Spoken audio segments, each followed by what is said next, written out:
seus postos, Aliança Rebelde, que está começando mais um Desnazificando, o seu podcast quinzenal realizado pelas coordenadoras do NEPAT, o Núcleo Brasileiro de Estudos de Nazismo e Holocausto.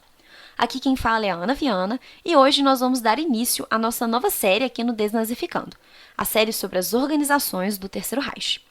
Como vocês gostaram bastante do modelo que nós lançamos com a série sobre a construção do Holocausto, nós decidimos escolher um novo tema e seguir o mesmo padrão de episódios, um pouco mais curtos, abordando os principais aspectos do tema em questão.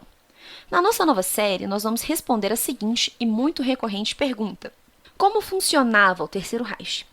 Claro que nós não vamos esgotar esse assunto, mas para começar a responder essa pergunta, vamos abordar quais são as principais organizações que mantiveram o regime nazista em funcionamento.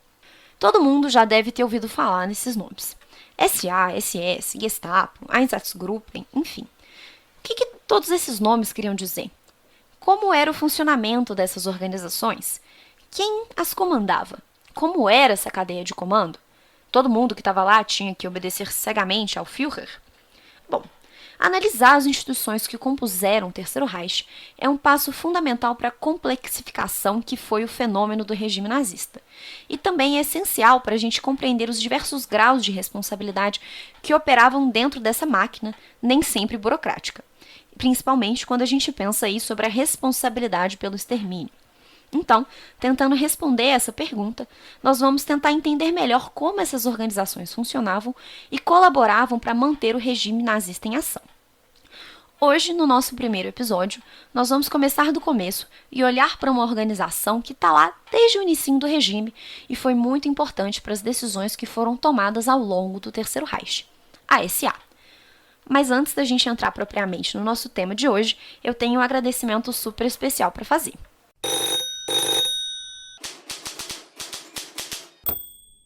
Como nós falamos no nosso episódio passado, nós finalmente criamos o nosso Apoia-se, e por lá todo mundo tem a oportunidade de apoiar e contribuir para a manutenção do nosso trabalho, com valores a partir de R$2.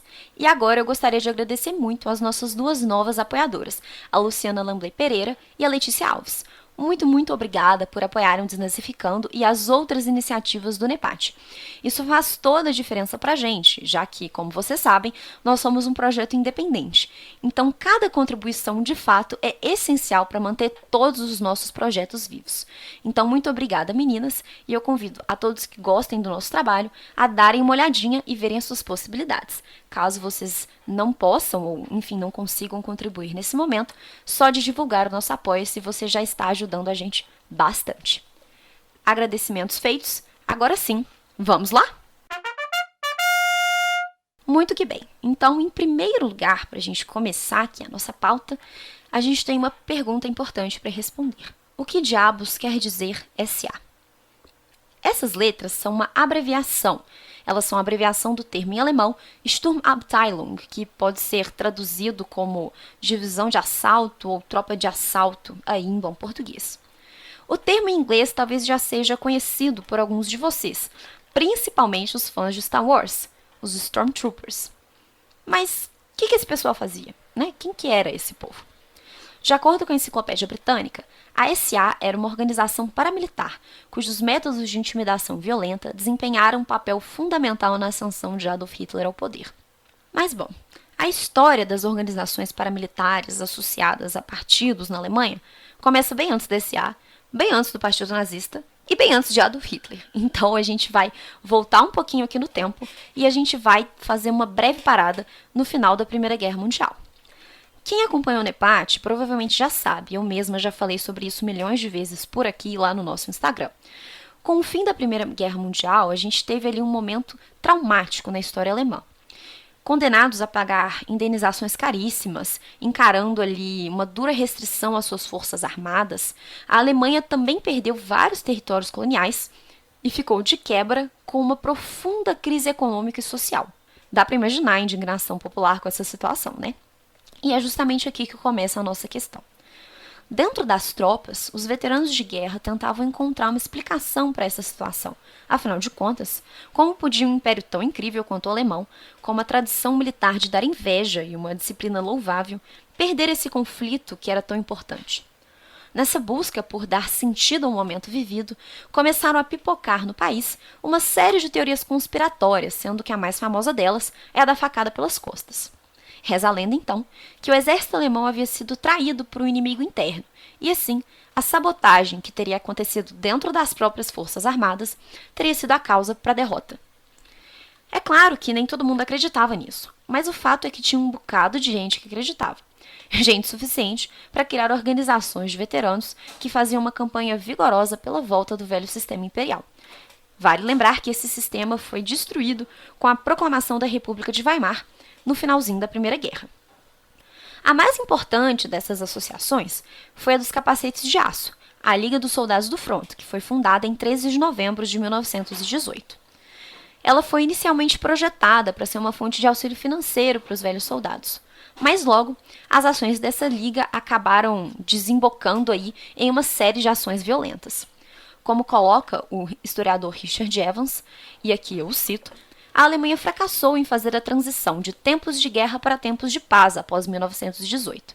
Em vez disso, ela permaneceu em pé de guerra, em guerra consigo mesma e em guerra com o resto do mundo, pois o choque do Tratado de Versalhes uniu virtualmente todas as partes do espectro político em uma soturna determinação de derrubar suas cláusulas centrais, recuperar os territórios perdidos, pôr fim ao pagamento de indenizações e restabelecer, mais uma vez, a Alemanha como potência dominante na Europa Central. Fecha aspas. Então, nesse momento, a política se tornou uma continuação da guerra por outros meios. Não é nenhuma surpresa dizer, então, que não demorou para que os partidos políticos se associassem a esses esquadrões, que eram uniformizados e armados, e passaram a servir ali como guardas nos encontros dos partidos. Eles impressionavam o público ao marchar em formação militar pelas ruas e intimidar, espancar, e, em certos casos matar, membros de unidades paramilitares associadas a outros partidos. Os Capacetes de Aço foram ali no inicinho aliados da extrema-direita, mas eles foram só o começo. Os social-democratas fundaram a organização Bandeira Negra Vermelha Dourada do Reich, que sim, tem esse nome enorme mesmo, que era uma organização que pregava a lealdade à nova república. Os comunistas criaram a Liga de Combatentes da Frente Vermelha e havia outras organizações menores, como, por exemplo, a Organização Consul, que também era da direita. A violência desse modo não estava apenas impregnando, mas determinando abertamente os caminhos políticos da Alemanha. Essa militarização do político foi uma marca da República de Weimar, que, como eu falei, foi instaurada ali para substituir o Império Alemão no fim da Primeira Guerra. Então, o incipiente naquele momento Partido Nacional Socialista dos Trabalhadores Alemães, ou Partido Nazista, não ficou de fora. Dentro dele, a ala paramilitar foi fundada no início de 1920 e foi denominada como Grupo de Proteção do Recinto. Logo, ela foi renomeada com um nome um pouco mais discreto, a Seção de Ginástica e Esportes. Como assinala mais uma vez o Richard Evans, com suas camisas e calças curtas marrons, botas de cano alto e bonés, um uniforme que só encontrou sua forma final em 1924, seus membros logo se tornaram uma visão comum nas ruas de Munique, surrando seus oponentes e atacando qualquer um que achassem com aspecto de judeu. Esse grupo de valentões tinha uma imunidade relativa que pouco tinha a ver naquele momento com Hitler. O governo bávaro era liderado por um homem chamado Gustav Ritter von Kahr, que há muito era simpático a movimentos paramilitares de extrema-direita como parte de um terror branco contra-revolucionário de 1919 e 1920. Vale ressaltar que, nesse momento, o socialismo estava em alta com a Revolução Russa, etc. e tal, e a Alemanha tinha acabado de enfrentar uma tentativa de golpe comunista, que acabou dando errado e desembocou ali na proclamação da República de Weimar. Então, nessa crescente de violência, uma figura vai ganhar relevância dentro do contexto do Partido Nazista. O Ernst Röhm. Ele foi um veterano de guerra envolvido em organizações paramilitares. Era um conhecedor do ambiente e ansiava por mais espaço de atuação. Então ele logo se aliou a Hitler e assumiu a liderança na reformulação da ala paramilitar do Partido Nazista, que foi rebatizada em outubro de 1921 como Sturmabteilung, a tal divisão do assalto, ou simplesmente SA. Nesse período, elas integravam um grupo maior de organizações paramilitares, as chamadas Brigadas Livres ou Freikorps. Bom, a violência ela parecia um caminho óbvio para o poder, dado todo esse contexto. E não só. Afinal de contas, o desejo dos nazistas era repetir na Alemanha o feito de Mussolini na Itália, com seus camisas negras, marchar pela cidade e tomar o governo à força. A expectativa por uma marcha sobre Berlim aumentava, ainda que a maior parte dos desfiles da SA não se concentrasse em Berlim, mas sim na cidade de Nuremberg. Nesse meio tempo, o governo bávaro que apoiava as organizações caiu, e elas passaram a enfrentar uma repressão por parte dos políticos locais, que demandaram a entrega das armas de todos os seus membros. A indignação cresceu muito e a situação estava perto de atingir um clímax. Ansiosa para agir e contando com a participação de veteranos importantes, como foi o caso do general Ernst Ludendorff, a SA protagonizou a tentativa falha dos nazistas de tomar o poder, o Putsch da Cervejaria, iniciado na cidade de Munique na noite de 8 de novembro de 1923, que deveria ser o início de uma grande revolução. O movimento, porém, não só não chegou a Berlim, como mal saiu de Munique. A SA e suas lideranças, entre as quais estava Hitler, se deparou com um cordão de policiais armados que reprimiu o movimento. Com a prisão de Hitler e das outras lideranças, o momento era de reorganização do caos que havia sido deixado para trás. Usando a lealdade a Ludendorff como motivador, o Ernst Röhm, que eu acabei de mencionar, conseguiu reunir os membros da SA, que seguiram agindo de modo violento e entrando em conflito com as autoridades por onde quer que eles passassem. No final da década de 20, com a Grande Depressão, as fileiras da SA aumentaram consideravelmente. Dos seus 400 mil membros, mais ou menos originais, passou para 2 milhões, que era 20 vezes o tamanho do exército regular na época em que Hitler chegou ao poder, em 1933. E falando nisso, o sucesso nazista com a ascensão de Hitler ao cargo de chanceler trouxe consequências para as tropas de assalto. Afinal de contas, uma das suas principais funções era justamente a de combater a oposição ao partido, principalmente a oposição de esquerda, que nesse momento já havia sumido. Então, deixados sem propósito, os camisas pardas passaram a se envolver em brigas de rua e todo tipo de tumulto. E esse fato certamente aumentou as tensões da população em geral e dos militares com a SA, que desejava atuar não só como protetora do partido e braço armado contra a oposição que mal existia, mas também como milícia nacional. Essa pretensão não agradou nem um pouco ao exército e nem ao governo, que acabou podando a liberdade dos membros da SA e de seu líder, Ernst Röhm. A insatisfação com esse contexto por parte da SA explodiu com novas ondas de violência, que não pegavam nem um pouco bem para o novo chanceler Adolf Hitler, que já estava ficando meio sem paciência para essas badernas, e tampouco pegava bem para o partido nazista. Em 1º de abril de 1933, por exemplo, a SA liderou o primeiro grande boicote contra estabelecimentos judeus na Alemanha. Corre lá no nosso feed, que a gente já tem um post falando sobre isso. Nesse momento, dezenas de lojas e sinagogas judaicas foram atacadas, estrelas de Davi foram pintadas nas portas dos estabelecimentos e cartazes com dizeres como "os judeus são a nossa ruína" e "não comprem dos judeus" foram afixados nas portas. A justificativa da ação foi uma reação contra a influência dos judeus na sociedade alemã e a sua sensação de pertencimento à Alemanha, que, na visão dos nazistas, seria absolutamente equivocada. E é claro, eles se viam ali como grandes heróis que estariam livrando o seu país dessa situação ao atacar os judeus e os seus bens. O boicote, todavia, que tinha sido planejado para durar um tempo ilimitado, não teve uma boa recepção por parte da opinião pública na Alemanha e durou só um dia. Essa falta de apoio popular não significa, todavia, que a reação da sociedade queria dizer que ela não concordava com ações antissemitas, mas sim que ela desprezava ações públicas e explícitas de violência. A violência sistematizada pela burocracia, que acabou, dando cabo do extermínio dos judeus, por exemplo, estava longe dos olhos dos cidadãos, então eles tinham a sensação de que eles não tinham nada a ver com aquilo. Já uma atuação tão violenta e explícita como a da SA acabava gerando um grande desconforto, um desconforto muito maior do que o desaparecimento de centenas de milhares de judeus nos anos seguintes.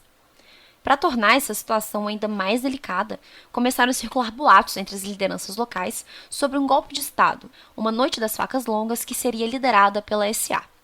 Os conservadores, nesse momento, estavam também se mobilizando contra os nazistas, e eles eram liderados pelo vice-chanceler Franz von Papen, que discursou sobre a possibilidade de uma segunda revolução, a tal noite das facas longas que seria liderada pela SA, e fez críticas severas à gestão de Hitler e ao partido nazista. Preocupado com os possíveis desenrolares dessa situação, Paul von Hindenburg, que era presidente da Alemanha da época e, apesar de estar doente, ainda estava atuando, ameaçou Hitler e disse que o descontrole das tropas da SA poderia colocar o movimento nacional-socialista em risco. E diante disso, Hitler decidiu que era hora de agir e organizou um expurgo. Em abril de 1934, os nazistas tomaram a iniciativa e fizeram um acordo com o exército para organizar uma ação contra a SA. Ao longo dos meses, Himmler, que era líder de uma outra organização, a SS, começou a forjar provas de uma conspiração falsa liderada pelo Röhm, com os conservadores e parte do exército contra Hitler. A ação aconteceu em 30 de junho. Os líderes da SA foram detidos e executados e vários camisas pardas foram presos.